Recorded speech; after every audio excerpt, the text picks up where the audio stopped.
Another day, another mini vlog. Good morning! Happy Wednesday to everyone! Hi, it's me, Yana!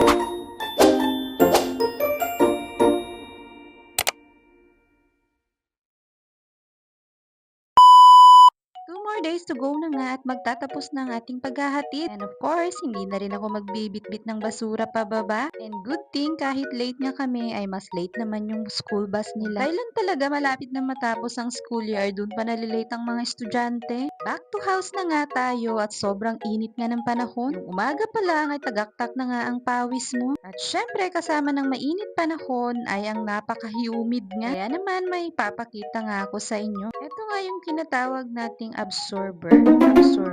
Basta nag-a-absorb siya ng moist. Alam na kayo kung ano itatawag nyo dito, pero eto na nga. Ganito nga siya kapag nga hindi pa nga nalagay sa mga damit. Tutulong nga ito para i-absorb yung mga mold sa mga damit. And of course, to maintain the dryness of the clothes. Na-order nga lang to ni Amo sa Taobao, kaya naman napaka-useful nga niya. Lalong-lalo na nga dito sa Hong Kong ay napaka-humid nga ng weather. At maya ay nagpapawis nga ang mga walls at mga floors. So, di ba nakakainis maglinis? Lalo na nga kapag sa mga cabinet nila at yung mga damit nila ay magkakamold. For sure, pahihirapan na naman tayo sa paglilinis niyan. Madami na nga ang binili ni Amo, kaya naman sulit na rin. Pwede nga itong isabit sa kahit saan. Pero ako, nilagay ko nga ito sa mga wardrobe nila. Lalong-lalo na nga sa damit ng mga amo. Eto na nga at paglalagay nga natin, maganda pa kasi may mga hanger na rin siyang maliliit. Pwedeng isabit na ganyan o pwede rin siyang isabit na nakalagay sa hanger. Ginamihan ko nga ang paglalagay dito sa wardrobe ni Amo kasi nga madami siyang mga damit. Pero wag niyong kakalimutang i-check nga at baka mapuno nga yung tubig na niya. Maglilik nga yan dahil minsan ay nabubutas nga.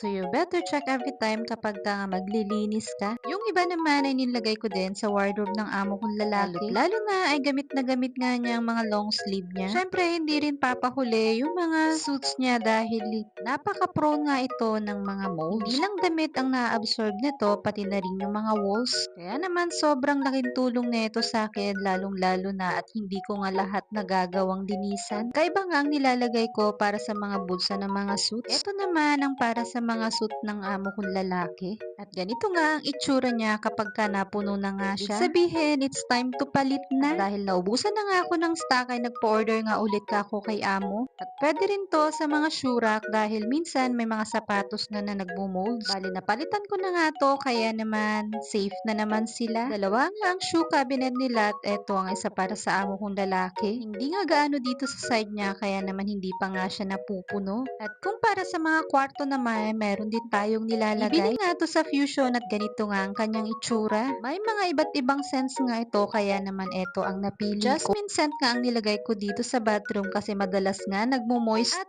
yung mga gap ay nagkakamold. Simula nung nilagay ko nga to ay wala na nga akong molds na nakikita nga dito sa bathroom. Meron din akong biniling isang scents na lavender. Lalagay ko naman to sa rooms at sa mga sulok ng bahay. Napakabango kasi at talagang nami-maintain niya yung dryness at hindi nga nagmo-moist ang loob ng bahay. Kung namomroblema ka at ayaw nga ipagamit yung dehumidifier machine ay eto na nga ang solusyon. Bibili nga lang to sa Fusion in affordable price. Kaya sa magpunas ka ng punas ay eto na lang ang bilhin mo. O siya, sana nakatulong sa inyo. Kaya naman, hanggang dito na lang muna. Salamat sa inyong panonood. See you on my next video. Babu!